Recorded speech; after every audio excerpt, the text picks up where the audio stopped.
Well, here I go.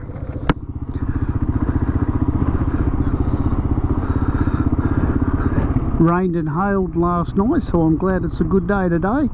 Welcome back, everybody. Right, we're off to the recycle centre, the tip, to weigh the bike,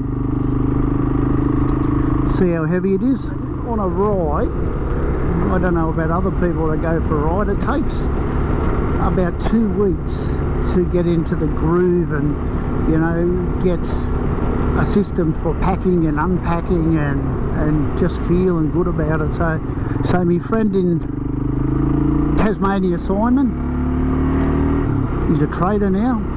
He brought a Transalp, I believe, 750, sold the KLR, and said it is an amazing bike. My mechanic Steve in Coffs Harbour, he's actually put a deposit or a order in for a Transalp 2 for, I reckon, about 15 grand, 16 grand or something, and they're a bloody awesome bike for the price.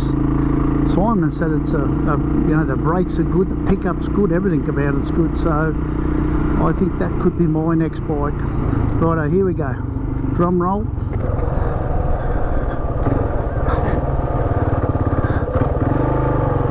Drum roll.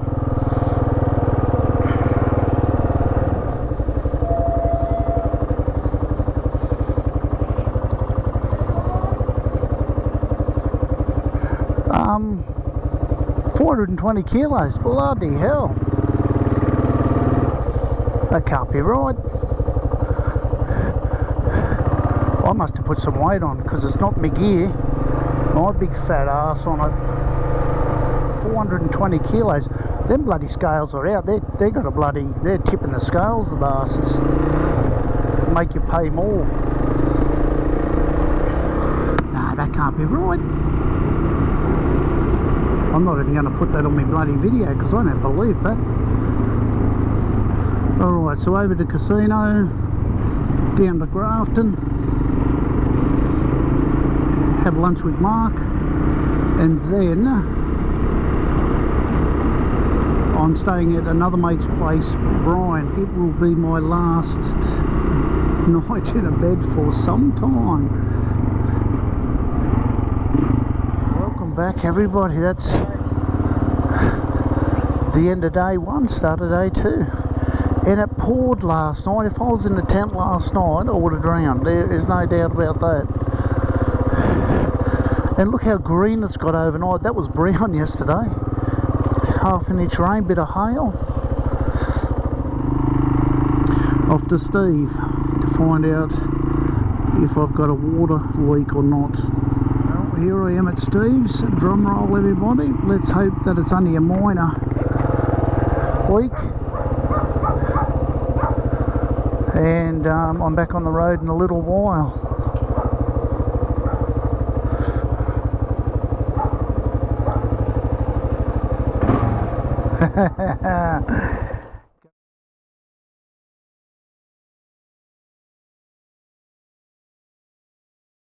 Steve, very much.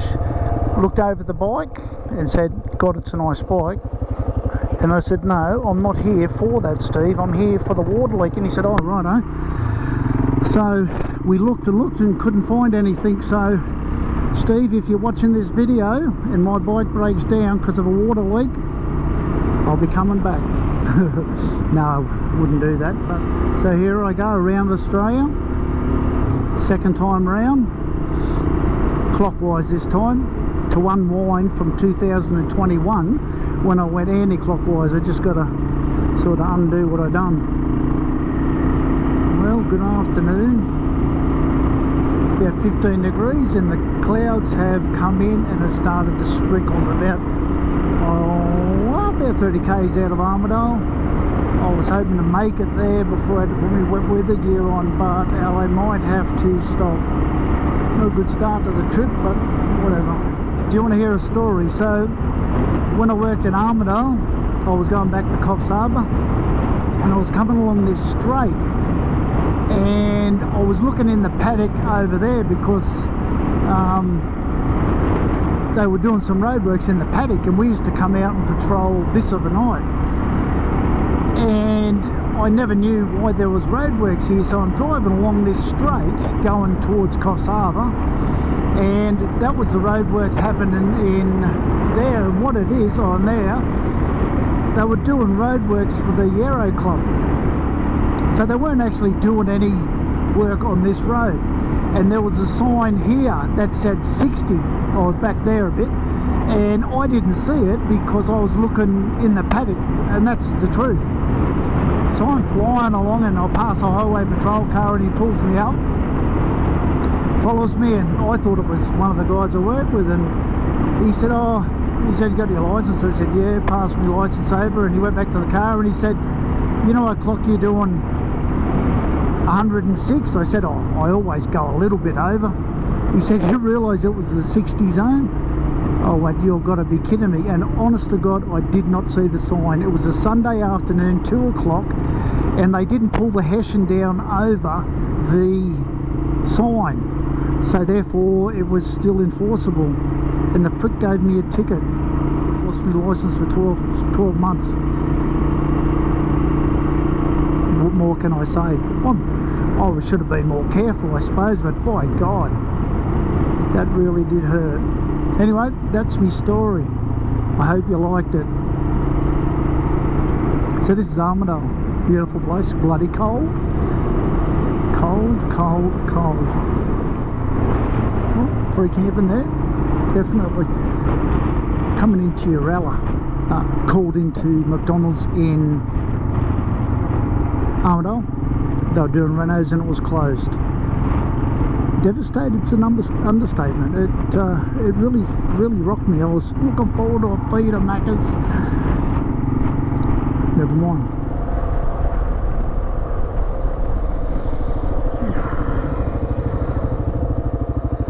Howdy.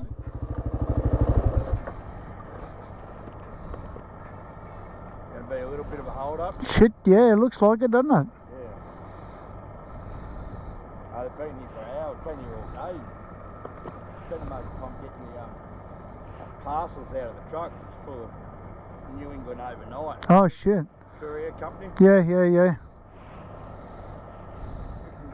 Yeah. So is there another road back this way? Just wait on B. You see New Whitten Road. Yep. On the old Whitten Road. Yep. Then there is a sign that says Somerton. So then you can follow it right around and you come out. I think you just follow it to the end past the tip. There's another tip from the corner up there. Yep. So Somerton, and then just. Then you'll be back on time. I've got a story for you, right? So there's an accident back on the highway. A Australia Postal, one of them sort of cargo trucks have turned over, and the lineup was bloody 200 metres long. So I scooted to the front as you do on a bike. And I said to the guy, "What's going on?" He said, "Oh, it's been like this for hours." He said they've got to take all the parcels out of the truck and stuff. I said, "Looks like they could be a while still." And he said, "Yeah, because their big trucks try and pull it out." So I've gone all the way back into Tamworth, all the way back around, down a dirt road. Now I'm going back down another dirt road, and this should come out about 1 kilometre the other side of the accident. And if it doesn't, well, I won't be happy, Jan, I tell you. Oh, it doesn't matter. Doesn't matter. An update to my story. I'm still going on this road. It's been 10 minutes and I'm still going. The trip from Tamworth to my, starting to rain too. The trip from Tamworth to my camp spot was 46 kilometres. I've done 65 and it's saying I've still got another 40 to go. So, oh my goodness me. It's not the end of the world. It's all good. Much later. Well, good news everyone. Conclusion to the story is that was about a 45 kilometre round trip to save me waiting, I suppose, but that's only down the road. I could see, you probably can't on the GoPro, but I can see the highway down there, and it's only about a kilometre down there, so I've done 40 k's to save 1k. Hello there. So we are at the campsite, and it was 102 kilometres, but it should have been 52. Not sure what this is going to be like. I'm excited because there's no one there. I don't think you can camp there, but that's for normal folk. We've discussed that on many occasions, but for me, I'm stopping here. I'm going to be camping under that shelter. Old mate here is getting water or siphoning the crappers or something, but I'm going to slip under there. Actually, I might come the other way. You know what I'm going to do? I'm going to sleep in that table, because that's just how I roll. First night just out of Gunnedah, raining, hail, thunder, lightning, but I'm dry as a bone under this beautiful shelter. Be sleeping right there tonight. A few minutes later. Don't think I'll be sleeping there tonight. It's a bit wet, so I'll be sleeping on the table there, I think. As I do, that's how I roll. Anyway, bloody pissing down. So things have gone from bad to worse. It's now got windy and it's pouring and everything's wet now. I don't know where I'm going to sleep, because that's wet and that's saturated and the ground's wet, so I might be just walking around all night. Oh my God, what a shit of a night. Man, this is insane. Hell. Anyway, fun. Well, good morning everyone. Not a bad little campsite here. It was free, so that's a bloody positive. Pop into Gunnedah, have some brekkie, warm up.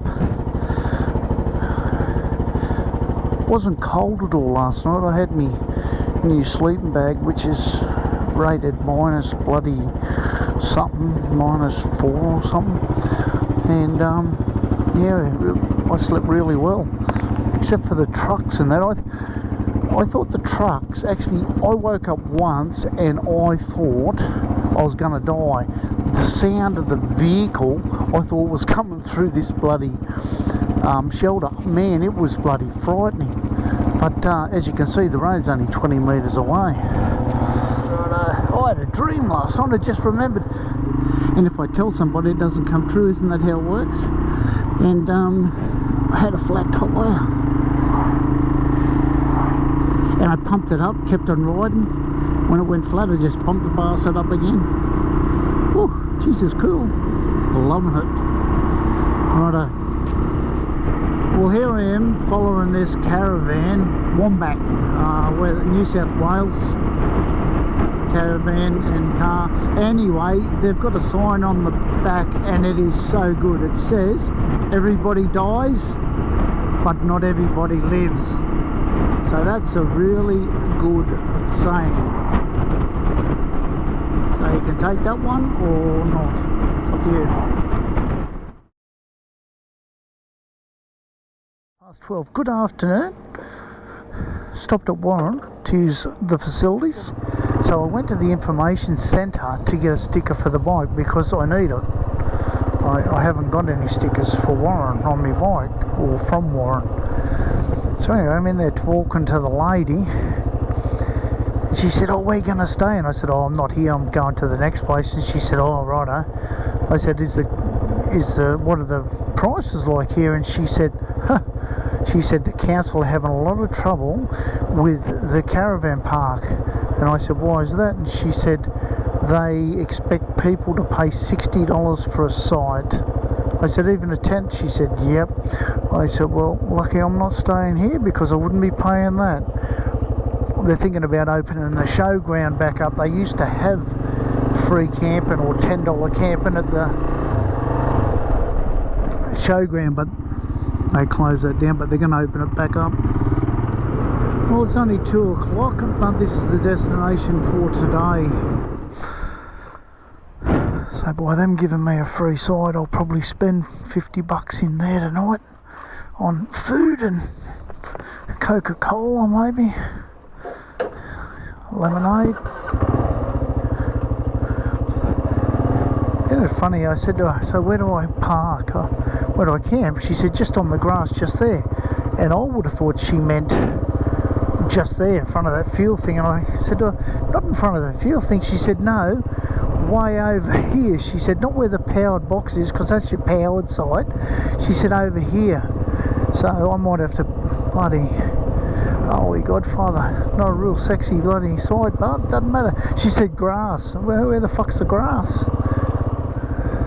This is alright. And the showers and toilets around the back there somewhere. That's okay.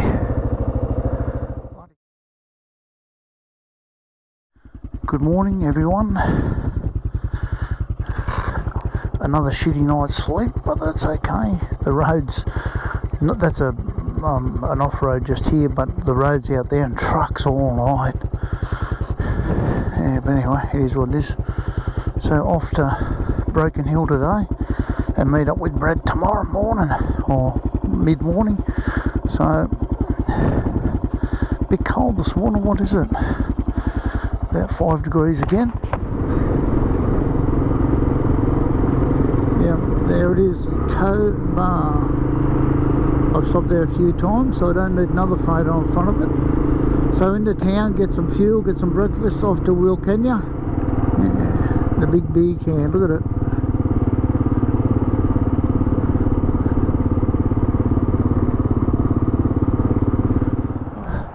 Just topped the bike up here, 5 cents cheaper than Shell.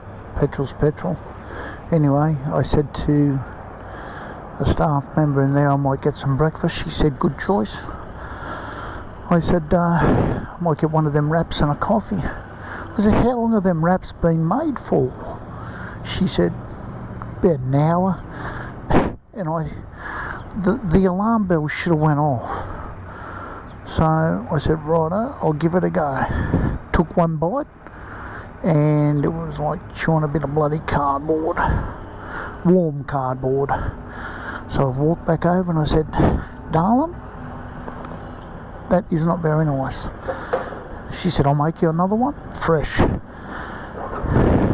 She said, thank you very much. Alright, so here we go to Wilkenya, then Broken Hill.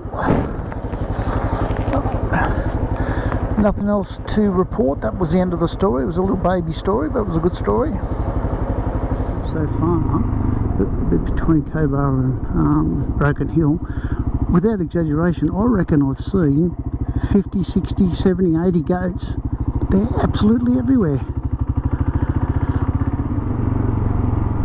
I'm going to really try and not eat fatty, greasy, shitty food on this trip.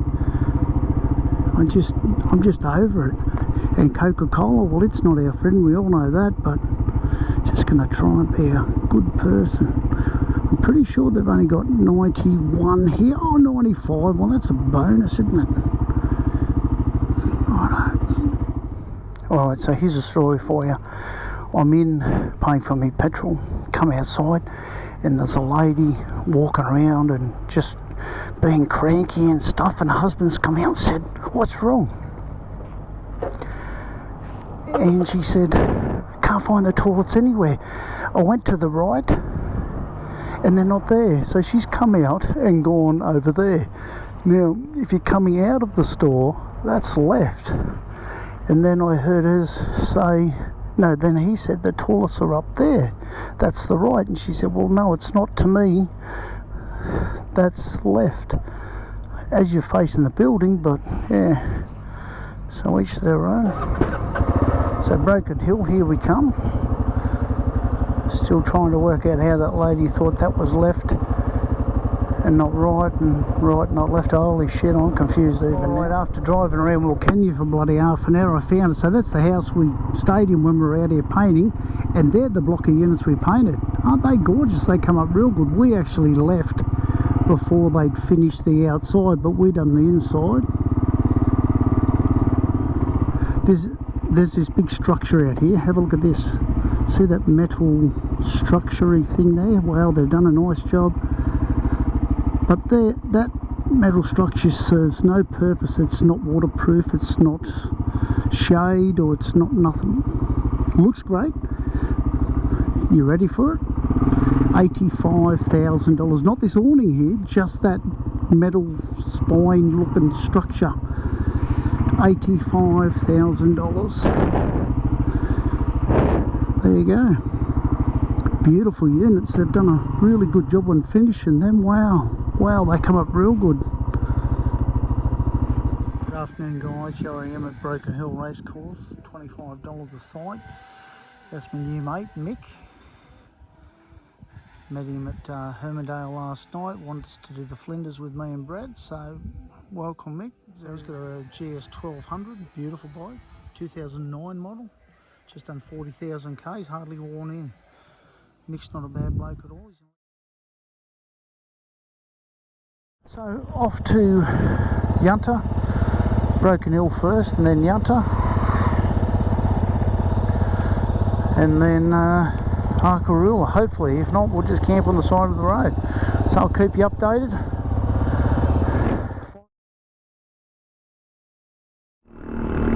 Always wanted to look what I look like from behind, and that's it. Mick's on my bike, I'm on the GS 1200, and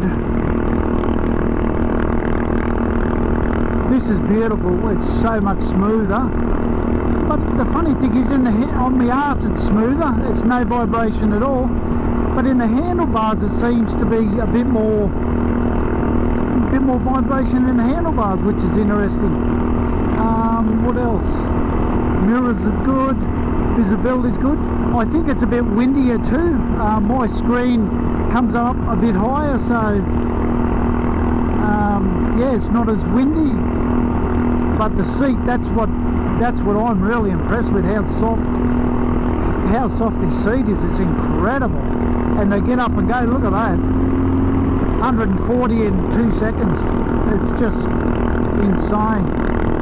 Didn't realise how noisy my bike was. Oh my god. Yeah, I knew it was noisy, but by god, yeah. Alrighty, here we go up into the Flinders. Brad's here.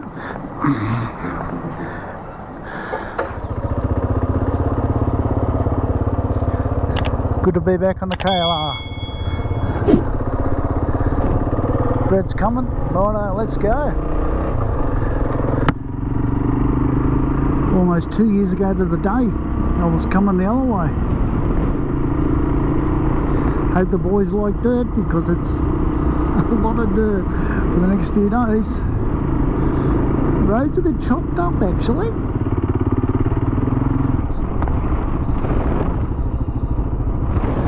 I think it was an old pub, believe me. I think it was. If you don't believe me, well, Google it, because I ain't.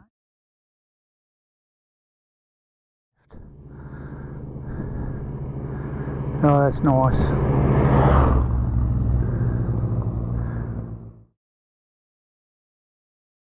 Hey guys, just at Arkaroola with me mate Brad and my new mate Mick. Here we are here. So there they are. Give us a wave, boys. There's Brad and Mick. Not a bad spot. Going over for tea at 8 o'clock, way over there. We're going to drive. We haven't been drinking, so we'll be riding our bikes over. Isn't that right, Brad? Yeah, nice spot here. Not real good to put the tent pegs in, but she's a bit rocky.